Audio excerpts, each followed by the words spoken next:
বাড়ির ওঠানে ঘোরাঘুরি করছিলাম, তারপরে আমরা দেখতে পেলাম যে পেঁচাটা পড়েছিল। তারপরে আমরা কুড়িয়ে নিয়ে এসে স্যারের সাথে যোগাযোগ করলাম, তারপরে স্যারকে দিয়ে দিয়েছি।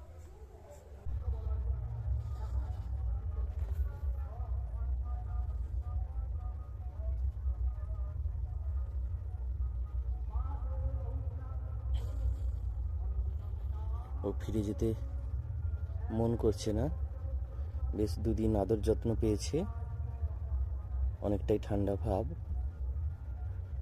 তো ঠিক যেতে চাইছে না। ছোট্ট বাচ্চা তো নিশ্চিতভাবে ও ফিরবে প্রকৃতিতে, উড়ে যাবে।